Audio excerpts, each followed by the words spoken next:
खुलुमबाय आं सिबिरानि ब्रह्म गोजोन फुंबिलिनि बयनिसिमबो गाहाम हामलायनायखौ जासिहरनाय थाबाय नोंथांमोननि थाखाय आं गोदान खौरां लानानै फैबावबाय अन्नानै भिडिअखौ जोबजासिम नायलांदो आसाम सोरखारनि गिदिर थांखि दिनैनिफ्राय स्टेट अफिसफोरा खुला थासिगोन जायफोर स्टेट अफिसनि मावथिफोरा COVID-19 नि मोन्नैबो भेक्सिनखौ लाबाय बिथांमोनखौ दिनैनिफ्रायनो अफिसाव थांनो बिथोन होबाय आसाम सोरखारा जाहाथे अफिसनि खामानिफोरखौ सिगांनि बायदि मोजाङै सामलायलांफिननो हायो बेनि थाखायनो बे थांखिखौ फोसावदों आसाम सोरखारा मख'नो गोनांदि रायजोनि सावस्रि बिफाननि रिपर्टनि बायदिब्ला गासै 47,57,898 ड'ज भेक्सिनेशन होनाय जाबाय बेनि मादाव 9,17,284 सुबुङा मोन्नैबो भेक्सिनखौ लाबाय आरो 38,40,614 सुबुंफोरा गिबि खोलोबनि ड'जखौ लाबाय मख'नो गोनांदि मैया सानसेयाव आसामाव 1,455 सुबुंनि देहायाव COVID-19 टेस्ट खालामनाय जादोंमोन बेनिनो 2,167 सुबुंनि देहायाव COVID-19 पजिटिभ केस मोननाय जादों आरो थैनायनि अनजिमाया 36 आरो मैया सानसेनि COVID-19 पजिटिभिटि रेटआ 2.16%।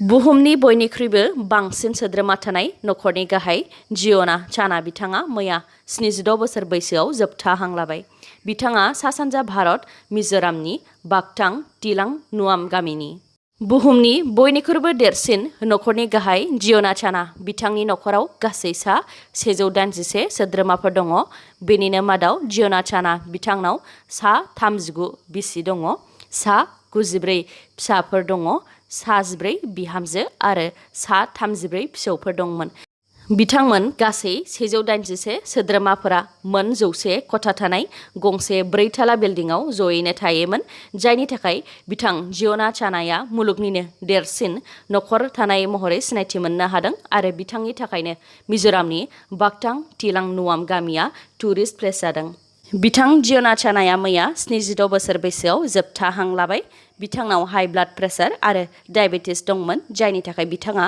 किडनि गाज्रि जानानै मिज'राम आइजलनि ट्रिनिटी देहा फाहामसालियाव जोबथा हां लाबाय मख'नो गोनांदि जिय'ना चाना बिथाङा ख्रिस्टियान धोरोमारिफोरनि चानापल सेक्सननि दैदेनगिरिमोन जेराव हौवाफोरा सासेनि बांसिन आइजोफोरजों हाबा जानो हानाय गनायथि दङ क'क्राझार जिल्लानि अभयाकुटी गामियाव बियानै सोमोन्दो जानाय नखरसेनिनो सानै लाइमोन सिख्लाफोरखौ फांसे बिफाङावनो दौलें फाननानै थैनाय हालोदाव बोखांनो मोननाय जादोंमोन बे जाथायनि सायाव खौरां लानो थाखाय आसामनि गाहाय डक्टर हेमन्त बिश्व शर्मा आरो बिटिसिनि गाहाय प्रमद बर' बिथांमोनहा अभयाकुटी बान्दरपारायाव थांनानै जाथाय जानाय नखरनि सुबुंफोरखौ लोगो हमहैदोंमोन बेनि गेजेरजोंनो डक्टर हेमन्त बिश्व शर्माया जाथायनि सायाव गोख्रों नायबिजिरनो थाखाय बिटिआरनि आइजिपि आरो क'क्राझारनि एसपिखौ बिथोन होदोंमोन बिथोन होनाय बायदिनो जाथायजों सोमोन्दो थानाय सन्देह खालामनानै दासिम 5 सुबुंफोरखौ क'क्राझार पुलिसा हमदों हमजानाय 5नि मुङा फारियै हानिफ शेख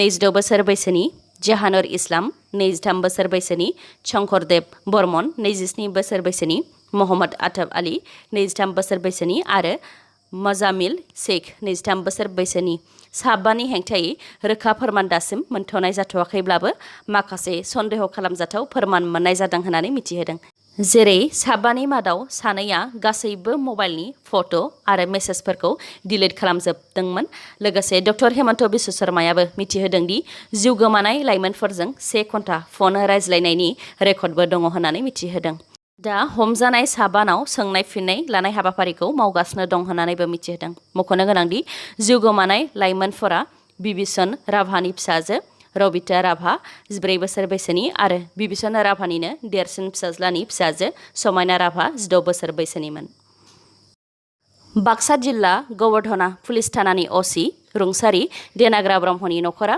साख्रिनि मोननो गोनां पेन्सनखौ दासिमबो मोननो हायाखै होननानै अजद होदों थांनाय 2018 मायथाइनि डिसेम्बर दाननि 23 खालाराव बाक्सा जिल्लानि गवर्धना पुलिस थानानि असि रुंसारि देनाग्रा ब्रह्मआ मोनसे अपारेशननिफ्राय न' फारसे फैबाय थानाय समाव गारि एक्सिडेन्ट जानानै जिउ गोमादोंमोन नाथाय दासिमबो बिथांनि नखरा मोननो गोनां साख्रिनि पेन्सनखौ मोननो हायाखै होननानै बिथांनि बिसिया फोरमायथिदों।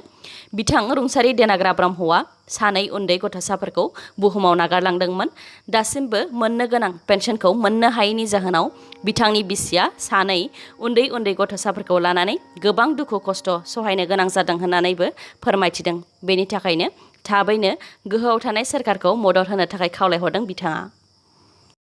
COVID-19नि रुंफिननायखौ नोजोर होनानै नर्थ इस्ट फ्रन्टियर रेलवेआ दावबायारिफोरनि खाबुनि थाखाय कामाख्या जंक्शननिफ्राय गंब्रै ट्रेनफोरखौ खारहोफिननो थांखि लाबाय। गंब्रै ट्रेनफोरनि मादाव ट्रेन नं 05624 कामाख्या भगत की क'टि स्पेशल एक्सप्रेस 8 जुननिफ्राय खारगोन। ट्रेन नं 05644 कामाख्या पुरी स्पेशल एक्सप्रेस 24 जुननिफ्राय खारजेनगोन। ट्रेन नं 05655 कामाख्या श्री माता वैष्णो देवी काट्रा स्पेशल एक्सप्रेस 27 जुननिफ्राय खारजेनगोन आरो ट्रेन नं 05662 कामाख्या रांची स्पेशल एक्सप्रेस 29 जुननिफ्राय खारजेनगोन। मख'नो गोनांदि नर्थ इस्ट फ्रन्टियर रेलवेनि चिफ PRO सुभानन्द चन्दा बिथाङा बेफोर ट्रेननि खारफिननायनि खौरांखौ फोसावदों। थांनाय सानसे सिगां सनितपुरनि सेंगिलिमारिनिफ्राय आसाम पुलिसा जितेन्द्र बसुमतारीखौ नंखाय डक्टरनि केसआव हमदोंमोन। बेनि उनावनो ओनसोलनि फ्राय 1000सो रायजो राजाफोरा ज' जानानै पुलिस थानायाव थांनानै पुलिस थानाखौ बेंखनहैदों। जायनि थाखाय रायजो राजाफोरनि खौसेथिनि गोहो आरो जितेन्द्र बसुमतारीखौ मोजां मोननायखौ नुनानै पुलिसा जितेन्द्र बसुमतारी बिथांखौ हगारनानै हरफिननो गोनां जादों। जाथायनि सायाव रायजो राजाफोरा फोरमायथिनाय बायदिब्ला जितेन्द्र बसुमतारी बिथाङा सासे गोख्रों समाज सिबियारि, अनसुला, गुरै आखुनि, जायनि थाखाय बिथाङा खम बेसेनजोंनो बेरामिफोरखौ फाहामथाय होयो आरो मोजाङैनो फाहामथाय होयो। बिथांनि फाहामथाय होनायाव दिनैसिमबो गोरोन्थि जाफेराखै होननानैबो बुंथिदों रायजो राजाफ्रा। मख'नो गोनांदि खौराङाव मोननाय बायदिब्ला बिथाङा 15 बोसोरनिफ्रायनो बे खामानिखौ मावबोदों होननानैबो रायजो राजाफ्रा मिथिहोदों। गेस पाइपलाइन बेफ्रुनानै गिख्रंथाव जाथाय जादों। बे गिख्रंथाव जाथाया सेन्ट्रेल चाइनानि हुबे प्रभिन्सनि शियान सिटियाव जादों। गेस पाइपलाइन लिक जानानै बेफ्रुनायनि जाहोनाव सा 12 सुबुंनि जिउ खहा जादों आरो सा 100नि बांसिन सुबुंफोरा जोखोम जादों। बेनिनो मादाव सा 37 सुबुंफोरा गाज्रियैनो जोखोम जादों आरो बे जाथायनिफ्राय 150 सुबुंफोरखौ रैखा खालामनो हानाय जादों होननानै मिथिहोदों। बे गिख्रंथाव जाथाया CCTVआव सेबखांजानाय बायदिब्ला गेस पाइपलाइना मोनसे जाग्रा लोंग्रा फानग्रा हाथायाव लिक जानानै बेफ्रुदों, जेराव गोबां सुबुंफोरानो जानाय लोंनाय बायनायाव मुखुब जानानै दंमोन। बे बेफ्रुनाय जाथायजों गासैबो हाथायानो थेर बेथेर जाजोबदों, लोगोसे खाथि खालानि बिल्डिंफोराबो थेर बेथेर जाजोबदों। आसामनिफ्राय बक्सार लाभलिना बरग'हाय बिथाङा टकिय' अलिम्पिक्सनि थाखाय सायख'जानायनि उनाव दा मणिपुरनि लिरथाय दैखांग्रा एबा वेट लिफ्टार मीराबाई चानु बिथाङाबो 49 केजि खथायाव जानो गोनां टकिय' अलिम्पिक्सनि थाखाय सायख'जाबाय। बे खौरांखौ इन्टारनेशनेल वेट लिफ्टिं फेडारेशनआ फोसावदों। मणिपुरनि 22 बोसोर बैसोनि लिरथाय दैखांग्रा मीराबाई चानु बिथांखौ गावनि वर्ल्ड रेंकिं पइन्ट्सनि सायाव बिथा खालामनानै टकिय' अलिम्पिक्सनि थाखाय सायख'नाय जादों। मख'नो गोनांदि वर्ल्ड रेंकिं पइन्ट्सनि सायाव बिथा खालामनायाव बिथां मीराबाई चानुआ 49 केजि खथायाव सेकेन्ड रेंकआव फैदों। आसाम सोरखारा हाग्रा बिफानाव मावग्रा मावथिफोरनि रेशन एलावेन्सखौ 1200 निफ्राय 2000 रांसिम बारायनानै होबाय। बे खौरांखौ आसामनि गाहाय डक्टर हेमन्त बिश्व शर्माया फोसावदों। डक्टर हेमन्त बिश्व शर्माया काजिरङायाव दैबाना जानायनि थासारिखौ लानानै मोनसे सावरायमेल जिरायदोंमोन। बेयावनो बिथाङा बे थांखिखौ फोसावदों। मख'नो गोनांदि दैज्लां बोथोरनि समाव दैबाना जानायजों जिब जुनारफोरा आदारनि आंखाल, थानो जायगानि आंखाल बायदि बायदि जेंनाजों मोगा मोगि जानो गोनां जायो। जाहोनाव हाग्रा बिफाननि मावथिफोराबो जिब जुनारखौ रैखाथि होनो थाखाय दैबानानि गेजेरजोंब्लाबो खामानि मावनो गोनां जायो। बेनिखायनो हाग्रा बिफाननि फल'वार्स रेंकनिफ्राय इन्सपेक्टर रेंकसिम रेशननि रांखौ 1200 निफ्राय 2000 सिम बारायनानै होनाय जाबाय आरो बियो जुन दाननिफ्रायनो जागोन। माइक्र' फाइनान्सनि लनखौ सुख'नानै होनायनि थाखाय आसाम सोरखारा खानानै होदों माखासे आयेन, जायखौ लानानै माइक्र' फाइनान्सनिफ्राय लन लानाय आइजोफोरा गोजोननाय गैयै फोरमायथिदों। मख'नो गोनांदि बिसायख'थिनि थाखाय फोसावदिंनाय मेलाव डक्टर हेमन्त बिश्व शर्माया आइजोफोरा लानाय गासैबो रांखौ सुख'नानै होनाय जागोन आरो रावबो आइजोफोरानो माइक्र' फाइनान्सनि लनखौ सुख'नांनाय नङा होननानै समायखिरा होदोंमोन। नाथाय दा आसाम सोरखारा लन सुख'नायनि सायाव माखासे थिखानाय आयेन फोसावदों। जायनि थाखाय दाब दाब जायगानि आइजोफोरा गोख्रोङै सोमावसारदों आरो बेनि थाखाय आसाम सोरखारखौ सोंखारिदों। बिथांमोना बुंथिदों दि बिसायख'थिनि समाव लन सुख'नायनि सायाव डक्टर हेमन्त बिश्व शर्माया जेबो कन्डिसन होआखैमोन, जायनि थाखाय गासै आइजोफोरा गोजोन मोननानै बिजेपि सोरखारनो भट होनानै बिजेपि सोरखारखौ देरहासार होदोंमोन। नाथाय दा देरहाखांनायनि उनाव रायजो राजाफोरखौ थगायनानै बायदि कन्डिसन फोसावदों आरो बे कन्डिसनफोरखौ थाबैनो बोखारनानै लाफिननो थाखायबो आइजोफोरा खावलायदों। मख'नो गोनांदि लन सुख'नायनि सायाव आसाम सोरखारा होनाय माखासे नेमखान्थिफोरनि मादाव सेथियाव दङ गामि ओनसोलनि नखरसेनि इनकामा बोसोरसेयाव 1 लाखनि बांसिन जायोब्ला बिथांमोननि लनखौ रेहाय होनाय जानाय नङा। नैथियाव दङ नखराव खब्रै साखा थानाय गारि दंब्ला बिथांमोननि लनखौबो सुख'नानै होनाय जानाय नङा। थामथियाव दङ लन लाग्राया सोरखारनो टेक्स होयोब्ला बिथांमोननोबो लनखौ रेहाय होनाय जानाय नङा। ब्रैथियाव दङ नखरसेयावनो सासेनि बांसिन सुबुङा लन लादोंब्ला सासेनिखौल' सुख'नानै होनाय जागोन। बाथियाव दङ 2020 मायथाइनि 31 डिसेम्बरनि सिगां लानाय लनफोरखौल' सुख'नानै होनाय जागोन। दथियाव दङ सोरबा जुदि 1 लाखनि बांसिन लन लादोंबा बे लनखौबो सुख'नानै होनाय जानाय नङा आरो बेनि अनगायैबो गोबां माखासे नेमखान्थिफोरखौ आसाम सोरखारा फोसावदों।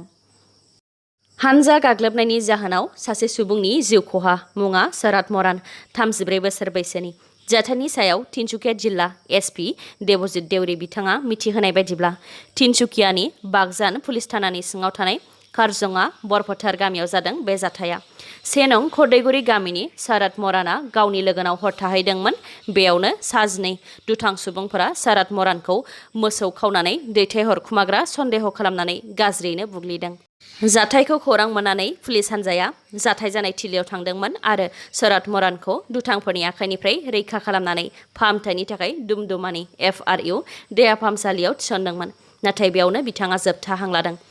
बे जाथायनि गुबै दायनिगिरि सा 12खौबो तिनसुकिया पुलिसा दा हमबाय आरो शरद मराना मोसौ खावनानै दैथायहरग्रा नंमारगौना नंमारामोन बेयो दासिमबो रोखा नङा होननानै तिनसुकिया पुलिसा मिथिहोदों।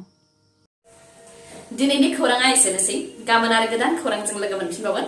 नोंथाङा दासिमबो आंनि चेनेलखौ साबस्क्राइब खालामाखैबा अन्नानै साबस्क्राइब खालामदो, लोगोसे लाइक, कमेन्ट आरो शेयार खालामनो दाबाव। गोजोन्थों।